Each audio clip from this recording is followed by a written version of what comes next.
Halo guys, Assalamualaikum warahmatullahi wabarakatuh. Salam sejahtera bagi kita semua. Kembali lagi dengan saya Indriani dengan nomor induk mahasiswa H032107 dari Program Studi Pendidikan Biologi Fakultas Keguruan dan Ilmu Pendidikan Universitas Sulawesi Barat. Baik, pada video ini kita akan membahas tentang sistem syaraf pada hewan vertebrata, lebih tepatnya pada anjing. Anjing. Anjing domestik atau anjing adalah hewan mamalia yang telah mengalami domestikasi dari serigala sejak 15.000 tahun yang lalu, bahkan kemungkinan sudah sejak 100.000 tahun yang lalu berdasarkan bukti genetik berupa penemuan fosil dan tes DNA.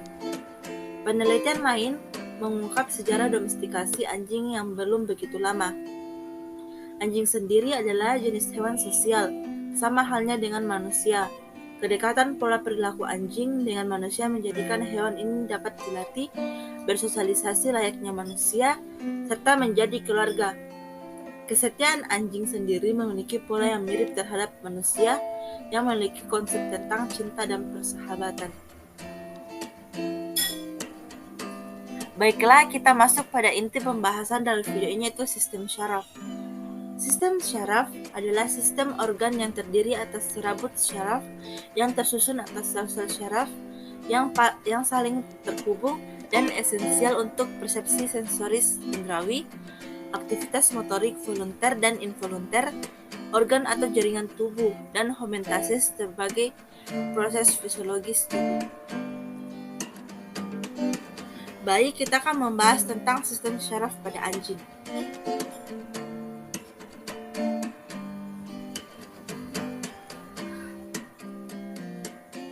Sistem syaraf terdiri dari otak, sumsum tulang belakang, dan beberapa jenis syaraf yang ditemukan di seluruh tubuh ini menciptakan sirkuit kompleks di mana hewan mengalami dan merespon sensasi.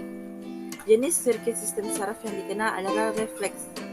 Refleks adalah jaringan sederhana yang ditemukan dalam sistem syaraf semua hewan. Misalnya saat kelopak mata disentuh, ia menutup saat jari kaki terjepit, kaki secara otomatis menarik diri. Sistem syaraf pusat dan perifer mengandung miliaran sel yang dikenal sebagai neuron. Neuron terhubung satu sama lain untuk membentuk sirkuit neurologis. Informasi berjalan di sepanjang sirkuit ini melalui sinyal listrik.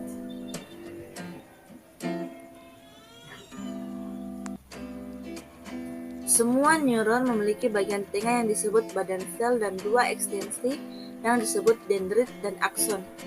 Dendrit menerima sinyal dari neuron lain dan mengirimkan muatan listrik ke sel tubuh.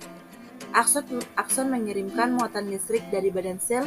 Ketika arus mencapai ujung akson melepaskan bahan kimia yang disebut neurotransmitter. Neurotransmitter meneruskan sinyal ke dendrit neuron lain atau ke otot atau kelenjar. Neuron sistem syaraf tepi bergabung membentuk pasangan syaraf tulang belakang dan pasangan syaraf kranial. Syaraf tulang belakang muncul dari sumsum tulang belakang dan memperpanjang akson keluar ke kaki depan dan belakang dan ke kandung kemih, anus, dan ekor. Syaraf ini terbagi menjadi syaraf yang lebih kecil yang menutupi seluruh permukaan dan bagian dalam tubuh. Syaraf kranial termasuk neuron sensorik dan motorik yang menghubungkan kepala dan wajah ke otak. Jenis-jenis neuron. Neuron dibagi menjadi dua jenis, yaitu neuron sensorik dan neuron motorik.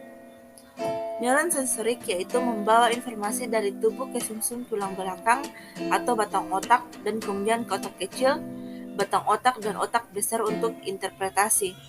Informasi sensorik meliputi sensasi nyeri, posisi, sentuhan, suhu,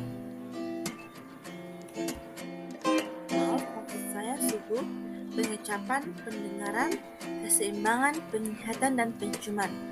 Yang kedua yaitu neuron motorik. Neuron motorik membawa respon terhadap informasi sensorik dari sumsum tulang belakang dan otak ke seluruh tubuh. Di dalam sumsum tulang belakang, akson neuron motorik membentuk benda yang dikenal sebagai traktus. yang mengirimkan informasi ini ke syaraf tepi motorik menuju otot di tungkai. Neuron motorik sendiri penting untuk gerakan sukarela dan kontrol otot. Serangkaian neuron khusus mengontrol dan mengatur fungsi tubuh dasar yang tidak disadari yang mendukung kehidupan seperti pemompaan jantung dan pencernaan.